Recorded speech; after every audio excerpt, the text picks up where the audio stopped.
Behaviour of electric field outside और inside the electric conductor. हाँ, उसके बाद थोड़ी बहुत मैग्नेटिक फील्ड लाइंस थी, यानी चुंबक थी उसके अंदर थोड़ी बहुत। कहने का मतलब ये है, अगर इलेक्ट्रिक फील्ड लाइन के अंदर छोटा मोटा मैग्नेट रख दूं तो वो कहलाता है डाइपोल। यानी ये इलेक्ट्रिक फील्ड लाइन है बड़ा वाला, और ये छोटा सा डाइपोल यानी छोटा सा चार्ज। लेकिन सर इस बार मैग्नेट नहीं है, यानी मैग्नेट थी डाइपोल के पास। डाइपोल के पास क्या होती है अपनी? मैग्नेट, यानी उसके पास अपना चुंबकीय क्षेत्र या विद्युतीय क्षेत्र होता है। लेकिन सर जो मेटालिक कंडक्टर है उस पे तो अपना कुछ भी नहीं है, वो तो न्यूट्रल है। तो यही तो बताते हैं, यहाँ है नो फील्ड, इसके पास अपना कोई फील्ड नहीं है। कहने का मतलब सर कैसे? भैया ये देखिए, ये क्या है? ये आपने देखा होगा आपके घरों में केबल लगता है। अब ये किसी भी बिजली में कनेक्ट नहीं है, इलेक्ट्रिसिटी से कनेक्ट नहीं है, तो क्या इसके पास अपना विद्युत क्षेत्र या चुंबकीय क्षेत्र होगा? सर बिल्कुल नहीं होगा, तब तक ये कनेक्ट नहीं है। अगर इलेक्ट्रिक फील्ड, ये क्या है? इलेक्ट्रिक फील्ड बोले तो सर मैग्नेट में से निकलने वाला फील्ड। सर आप परमानेंट मैग्नेट ले रहे हो, यहाँ आपको इलेक्ट्रोमैग्नेट लेना चाहिए था। भाई अभी वो अवेलेबल नहीं है, इसीलिए मैं इसको ले रहा हूँ एग्जाम्पल के तरीके। अगर इस तार को इसके आसपास लाया जाए, तो इस पर बिहेवियर क्या होगा इलेक्ट्रिक फील्ड इंटेंसिटी का? यानी मैग्नेट के पास अगर मैं तार ला रहा हूं, पहले क्या ला रहा था? डाइपोल। डाइपोल कैसे ला रहे थे सर?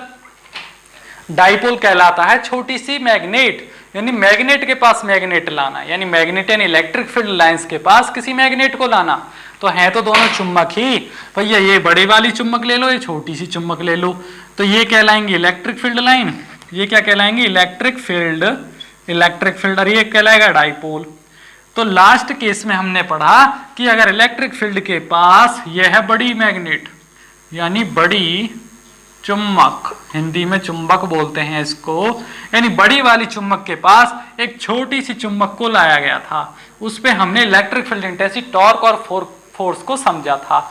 लेकिन इस बार बड़ी वाली चुंबक के पास डाइपोल नहीं, एक न्यूट्रल चार्ज तार लाया गया, यानी कंडक्टर को लाया गया, किसी कंडक्टर को लाया गया, ये वाला कंडक्टर। तो सर अच्छा, इसीलिए इस पे कवरिंग होती है ताकि जो इसकी फील्ड लाइंस हैं वो बाहर ना जा सकें। बिल्कुल सही बात, इसलिए इस पे परमिटिविटी मटेरियल चढ़ाया जाता है। तो सर इसी को समझ लेते हैं अब। बिल्कुल सही बात, इसी को समझेंगे अब। तो इसका सर लिखवाइए, इसका पहला पॉइंट हो जाता है, यहां से पहला पॉइंट क्या हो जाता है? Electric field inside a charge conductor is zero. The electric field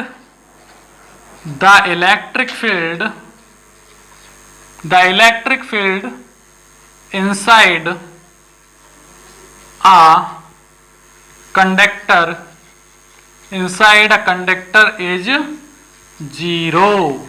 sir आप बोल रहे हो कोई भी तार है, ये जो कोई भी वायर है, मान लीजिए वायर को थोड़ा इमेजिन कर लेते हैं, इस वायर को मैं थोड़ा जूम कर लेता हूं। कौन से वायर को? ये जो वायर है सर, ये पतला सा जो वायर है, इसी को आपने जूम करके दिखाया है, यानी इसी को जूम कर दिया इसके फोटो को। बिल्कुल सही बात। तो जो इलेक्ट्रिक फील्ड इंटेंसिटी होती है इससे 90 डिग्री पर होती है। सर आपने पढ़ाए थे हमको, यहाँ भी 90 डिग्री होती है, यहाँ भी 90 डिग्री होती है। क्या सर इसके तार के अंदर की तरफ भी इलेक्ट्रिक फील्ड इंटेंसिटी होती है? जी नहीं, किसी भी वायर के अंदर जो इलेक्ट्रिक फील्ड इंटेंसिटी होती है वो होती है 0। सर अंदर की तरफ 0 है और बाहर की तरफ 90 डिग्री होती है। बिल्कुल सही बात। तो यही तो आपको बताना चाहते हैं, the electric field intensity inside the any conductor is 0, inside the any surface is 0। तो सर यहाँ कंडक्टर ना आके कोई भी लोहे का टुकड़ा आ जाए तो उसके अंदर भी 0 होगी। बिल्कुल सही बात। it is also 0 for any surface, किसी भी सरफेस पे। सर यहाँ कंडक्टर ना आके ये लोहे का, ये जो है इस तरीके से लोहे का टुकड़ा आ जाए तो सर क्या इसकी सरफेस पे तो होगी 90 डिग्री, लेकिन इसके अंदर जो होगी, इसके अंदर की तरफ वहां भी 0 होगी। यहाँ भी 0 होगी भैया, बिल्कुल सही बात। सर नेक्स्ट प्रॉपर्टी लिखवाइए, ये तो समझ में आ गया हमें। दूसरी प्रॉपर्टी है the net charge inside a conductor 0। The net charge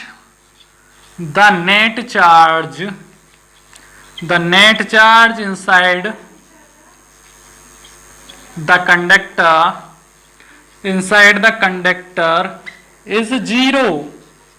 sir किसी भी कंडक्टर के अंदर जो चार्ज होता है वो 0 होता है, हाँ बिल्कुल 0 होता है। सर इलेक्ट्रिक फील्ड इंटेंसिटी भी 0 होती है, चार्ज भी 0 होता है। तो सर इलेक्ट्रिक फील्ड लाइंस कैसी होंगी? किसी भी कंडक्टर के अंदर इलेक्ट्रिक फील्ड लाइंस भी 0 होंगी। The electric field lines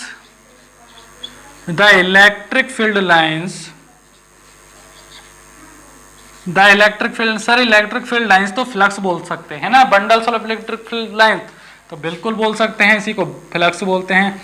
the electric field lines या flux inside the conductor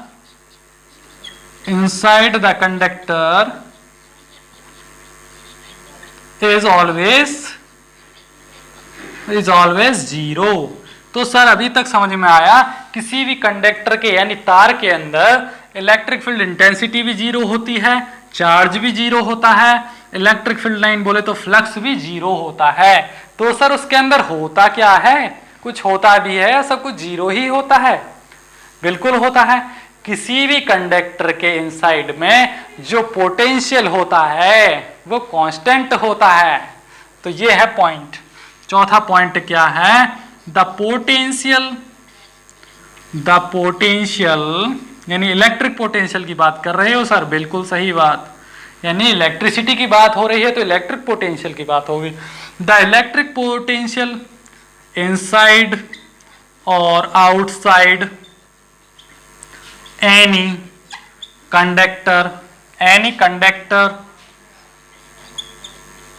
conductor or surface is always क्या होता है? कांस्टेंट। कुछ समझ में नहीं आया सर? मेरे कहने का मतलब है कि ये जो वायर है यानी बिजली का तार है, इसकी सरफेस पर जो जितना वोल्टेज होगा, मान लीजिए इस तार पे जब हम लगाते हैं 230 वोल्टेज बोलते हैं ना, 230 या 440 वोल्टेज ऐसे ही तो बोला जाता है। जितना इसकी सरफेस पे होगा, सरफेस बोले तो सर जहां मैं हाथ इस तरीके से कर पा रहा हूं ये सरफेस, तो सर इसके अंदर की तरफ भी तो होगा, उतना ही अंदर होगा उतना ही बाहर होगा। लेकिन सर इसकी सरफेस पर जो इलेक्ट्रिक फील्ड लाइंस होंगी, यानी ये तार है ऐसे, तो ऐसे होंगी इधर की तरफ, यानी कि इसके चारों तरफ होंगी, यानी इस तरीके से होंगी, यानी इसके आसपास इलेक्ट्रिक फील्ड लाइंस हो सकती हैं। लेकिन सर क्या इसके अंदर भी होंगी? वही तो मैंने आपको बताया कि किसी भी कंडक्टर के इनसाइड यानी अंदर की तरफ जो इलेक्ट्रिक फील्ड इंटेंसिटी होती है वो 0 होती है। सर इलेक्ट्रिक फील्ड इंटेंसिटी भी 0 होती है, फ्लक्स भी 0 होती है, सर नेट चार्ज भी 0 होता है इसके अंदर की तरफ। सिर्फ और सिर्फ इलेक्ट्रिक पोटेंशियल कांस्टेंट होता है अंदर और बाहर। तो सर आउटसाइड भी बता दीजिए ना, इनसाइड तो आप बता रहे हो, आउटसाइड में क्या क्या होता है? आउटसाइड में भैया सब कुछ होता है। मान लीजिए ये तार है, इसमें से इलेक्ट्रिसिटी जा रही है, तो इससे 90 डिग्री यानी इधर की तरफ ये वायर है, इसमें से इलेक्ट्रिसिटी जा रही है, तो इलेक्ट्रिक फील्ड लाइंस किस तरीके से होंगी? इस तरीके से, यानी इसके आसपास, यानी कि चुंबकीय क्षेत्र, इसके स्पेस में एक चुंबकीय क्षेत्र या विद्युत क्षेत्र बनता है। अच्छा सर बाहर की तरफ होंगी, इनसाइड में नहीं होती हैं। हाँ, जो इलेक्ट्रिक फील्ड लाइंस होती हैं वो हमेशा आउटसाइड द कंडक्टर होती हैं, किसी भी सरफेस पे, ये याद रखना। दूसरा सर चार्ज, हाँ चार्ज भी होता है सरफेस पर। तीसरा सर इलेक्ट्रिक फील्ड इंटेंसिटी, वो भी होती है। तो सर हमें समझ में आया कि, तो अब यहां से इसको रफ करते हैं और दोबारा से लिख लेते हैं, इसको रफ कर लेते हैं यहां से और दोबारा करते हैं।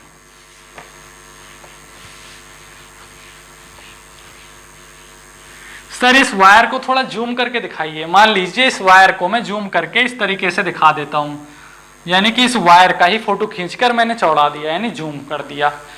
तो सर इसके इनसाइड में यानी अंदर की तरफ इलेक्ट्रिक फील्ड इंटेंसिटी भी जीरो बताई आपने। सर त्रिशूल यानी त्रिशूल बोले तो सर क्या, त्रिशूल बोले तो सर क्या, इलेक्ट्रिक फ्लक्स यानी इलेक्ट्रिक फ्लक्स, सर वो भी जीरो बताया आपने। तो सर जो वोल्टेज बताया इलेक्ट्रिक पोटेंशियल वो क्या बताया आपने, कांस्टेंट। इलेक्ट्रिक पोटेंशियल क्या बताया, कांस्टेंट, आउटसाइड और इनसाइड दोनों में। और क्या बताया आपने, सर आपने चार्ज जो है चार्ज भी जीरो बताया। मतलब किसी भी कंडक्टर के अंदर की तरफ, अंदर बोले तो इस तार के कितना पतला तार है, इसके अंदर की तरफ यानी इस वायर के अंदर की तरफ इलेक्ट्रिक फील्ड इंटेंसिटी भी जीरो होती है। यहां से याद कर लेना, चाहे आपको थ्योरी याद हो ना हो, लेकिन ये पॉइंट याद होना चाहिए। एसएससी जेईई का एग्जाम हो, चाहे कोई भी जूनियर इंजीनियर का एग्जाम हो, सभी में पूछा जाता है। इलेक्ट्रिक फील्ड इंटेंसिटी इनसाइड, भैया इनसाइड बोले तो ये एक तार को जूम करके दिखाया। मान लीजिए जो बिजली का तार है इस तरीके का, ये ऐसे होता है पतला सा, इसी को मैं ऐसे ना पतला लिख के इसको चौड़ा कर लिख दूं, यानी इतना मोटा तार दिखा दूं जूम करके फोटो में, तो वही तो दिखा रहे हैं। यानी किसी भी वायर के अंदर इलेक्ट्रिक फील्ड इंटेंसिटी भी जीरो होती है, इलेक्ट्रिक फ्लक्स भी जीरो होता है, चार्ज भी जीरो होता है। सर सिर्फ और सिर्फ जो पोटेंशियल होता है इलेक्ट्रिक पोटेंशियल वो कांस्टेंट होता है। तो सर इस कंडक्टर के अंदर की तरफ तो आपने बता दिए, लेकिन इसकी जो सरफेस है बाहर वाली, इस पर क्या होता है, तो वही तो बताने वाले हैं। इसकी सरफेस पर 90 डिग्री पर, यानी 90 डिग्री बोले तो सर क्या, ये वायर इस तरीके से रखा है, तो इससे 90 डिग्री का कोण बना लीजिए। ये बन गया 90 डिग्री नीचे की तरफ, और ऊपर बनाएंगे तो यहां भी, यानी हर जगह यहां भी, यहां भी, यहां भी, इसके पूरे की पूरी लेंथ पे 90 डिग्री का कोण पर क्या होता है, इलेक्ट्रिक फील्ड इंटेंसिटी भी होती है बाहर की तरफ, इलेक्ट्रिक फील्ड इंटेंसिटी भी होती है। सर त्रिशूल भी होता है, त्रिशूल बोले तो इलेक्ट्रिक फ्लक्स। सर चार्ज भी होता है बिल्कुल, और वोल्टेज तो हमेशा कांस्टेंट ही होगा, चाहे आउटसाइड हो चाहे इनसाइड होगा। तो सर आप बोलना चाह रहे हैं इस वायर के 90 डिग्री पे होता है सब कुछ। सर इस वायर के सरफेस पर चार्ज होगा, बिल्कुल बिल्कुल होगा, लेकिन सर इस सरफेस के अंदर की तरफ चार्ज कितना होगा, जीरो होगा हमेशा। तो यहां से बिहेवियर ऑफ मेटालिक कंडक्टर आपका क्लियर होता है, behaviour of metallic conductor in an electric field. तो सर अपने इलेक्ट्रिक फील्ड में तो इस कंडक्टर को रखा ही नहीं, रखा कब, आप तो ऐसे बोल रहे हैं जैसे आपने रख दिया हो। भाई मैंने रखा नहीं, लेकिन इसको ऑलरेडी रखा जाता है। कैसे रखा जाता है सर, रख के दिखाइए सर। अब इसको रख के भी दिखाते हैं, कैसे रखेंगे। ये बिजली का तार घरों में खींचा जाता है, ये वाला ना लेके नंगा तार यानी न्यूड वायर, न्यूड वायर जो होता है जो रोड के ऊपर खिंचा रहता है 440 वोल्टेज के लिए। कौन सी लाइन के लिए, 440 वोल्टेज के लिए जो 4 तार खिंचे रहते हैं गांव में, इनको बोलते हैं नंगे तार यानी न्यूड वायर्स। ठीक, इनमें जाता है क्या, वोल्टेज। इनमें क्या चाहता है हमेशा, वोल्टेज। अब भैया इस वायर में अगर पीछे से वोल्टेज आ रहा है तो उसकी वजह से क्या जाएगा, अगर वोल्टेज आ रहा है पीछे से तो उसकी वजह से करंट पैदा होगा, और करंट की वजह से त्रिशूल पैदा होगा, यानी बोले तो सर इलेक्ट्रिक फ्लक्स। तो जब इलेक्ट्रिक फ्लक्स है तो सर इस तरीके से फील्ड बनेगा इस वायर पे, इस तरीके से हो गया ना। यानी कि इलेक्ट्रिक फील्ड में अंदर कंडक्टर रखा है, यानी इसीलिए तो इसकी हेडिंग है behaviour of metallic conductor in an electric field. किसी भी इलेक्ट्रिक फील्ड में मेटालिक कंडक्टर का बिहेवियर कैसा होगा। अच्छा, तो सर इस वायर के ऊपर इलेक्ट्रिक फील्ड बनता है। अच्छा, तो इसी इलेक्ट्रिक फील्ड को ही खत्म करने के लिए हमारे घर में जो वायर यूज होते हैं उन पे इस तरीके की पीवीसी कवरिंग कर दी जाती है, प्लास्टिक वाली, रबड़ वाली। अच्छा, ये बात है, ताकि इलेक्ट्रिसिटी का लॉस ना हो और हमें भी हानि ना पहुंचे, हमारे लिए हार्मफुल ना हो, इसलिए कवरिंग की जाती है। अच्छा, इस कवरिंग का कोई यूज नहीं है, ये सिर्फ हमें बचाने के लिए और लॉस को कम करने के लिए की जाती है। बिल्कुल सही बात। इससे हमारे अप्लायंसेस पे कोई भी इसका हमें कोई वैसे बेनिफिट नहीं है। हमारी सुरक्षा तथा हमारा जो वो है लॉस यानी इलेक्ट्रिक फील्ड की वजह से उसको निगलेक्ट करने के लिए कवरिंग की जाती है। तो यहां से आपका point behaviour of metallic conductor in an electric field clear होता है। अब चलता है आपका इक्वेटोरियल सरफेस, तो वो भी बहुत इंपॉर्टेंट पॉइंट है, उसको भी बहुत आसानी से समझना होगा आपको। Equatorial surfaces, equatorial surfaces.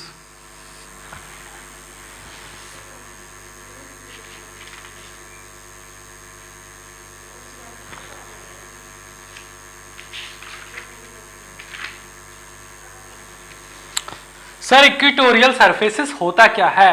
भैया इक्वेटोरियल सरफेसेस उस सरफेस को बोलते हैं जिस पर पोटेंशियल जीरो हो जाता है। सर इक्वेटोरियल सरफेसेस क्या होते हैं? इक्वेटोरियल सरफेसेस उन सरफेसेस को बोला जाता है जिन पर पोटेंशियल जीरो हो जाता है।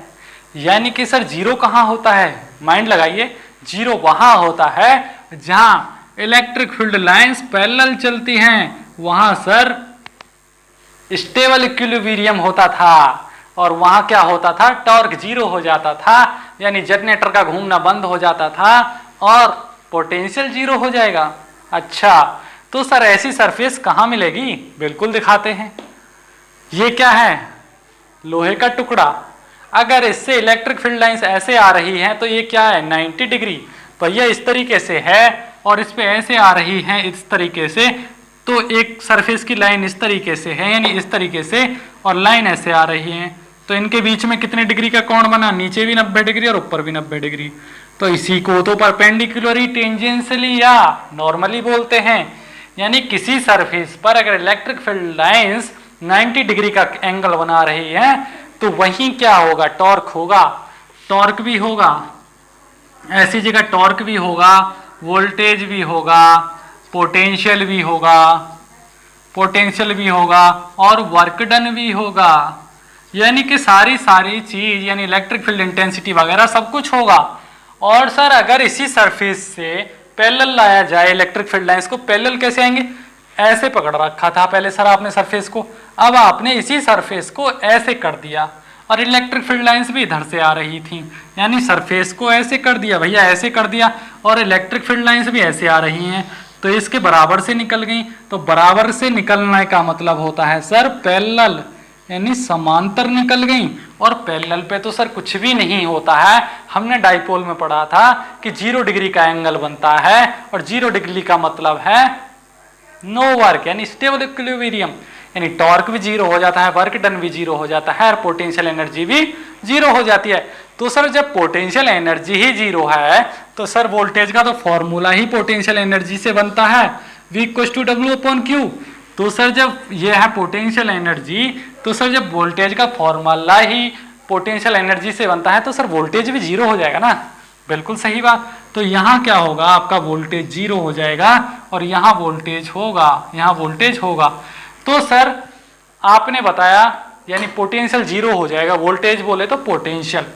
तो सर वर्क डन कैसा होगा? हमने आपको बताया था जब भी कोई चीज स्टेबल इक्विलिब्रियम में रहती है, यानी स्टेबल इक्विलिब्रियम में इस तरीके से रुकी हुई रहती है, हमने डाइपोल में आपको बताए थे, डाइपोल में बताए थे इस तरीके से रख के, इस तरीके से क्या था? Stable equilibrium.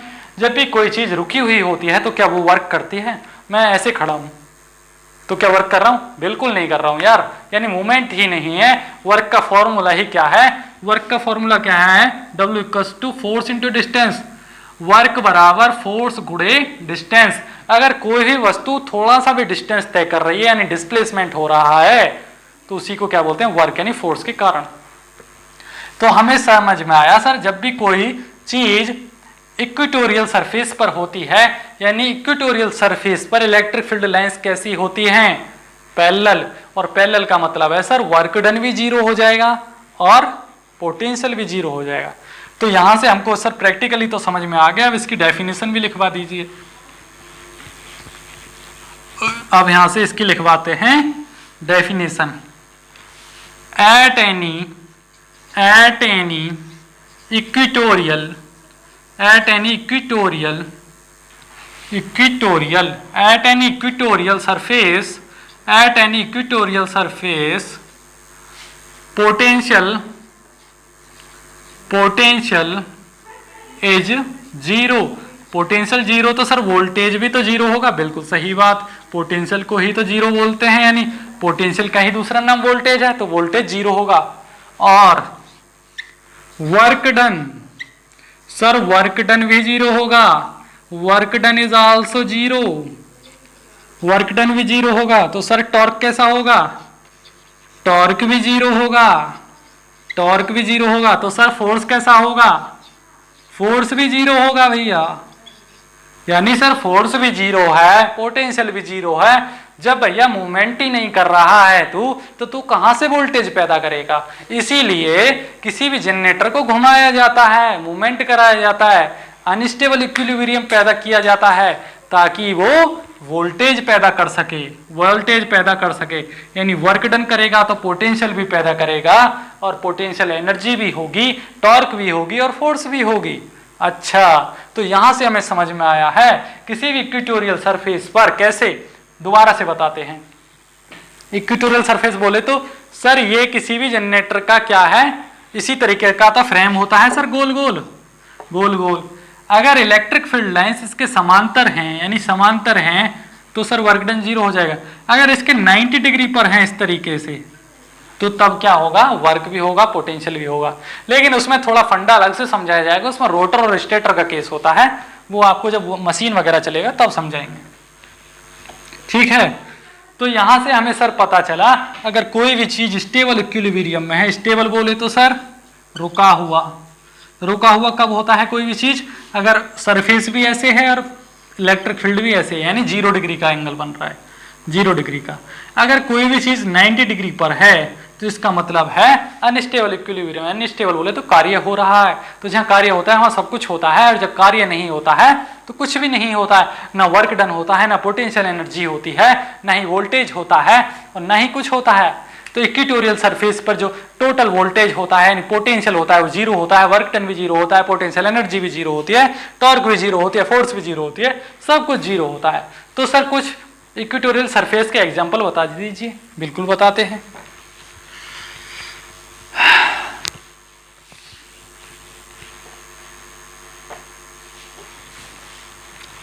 सर एक आप हम पंखे में कैपेसिटर लगाते हैं, इस तरीके का डिवाइस होता है, 2 तार निकले होते हैं, इसको हम क्या बोलते हैं?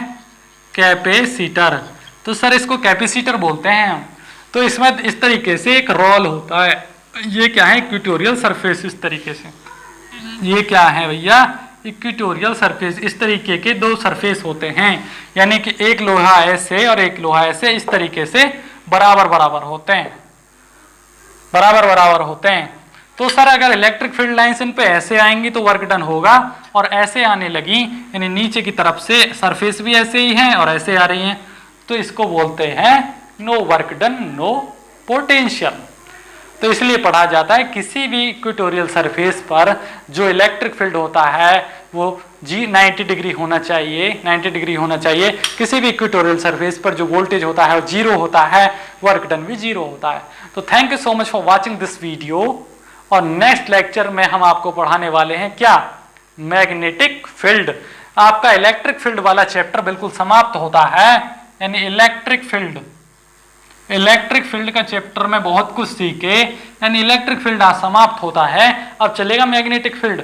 तो अगर आपने इलेक्ट्रिक फील्ड को अच्छे से किया होगा तो मैग्नेटिक फील्ड तो कुछ भी नहीं है, सेम उसकी ही 2 कॉपी है। जैसे किसी व्यक्ति का नाम राम हो और उसी का नाम बदल के श्याम रख दिया जाए, वैसे ही इलेक्ट्रिक फील्ड का ही नाम मैग्नेटिक फील्ड हो सकता है। लॉ बिल्कुल समान है, थोड़ा बहुत अंतर है। तो इलेक्ट्रिक फील्ड को तैयार करिए अच्छे से, तभी आप मैग्नेटिक फील्ड चैप्टर को कर पाएंगे। Thank you so much for watching this video. Channel को लाइक करें, शेयर करें और सब्सक्राइब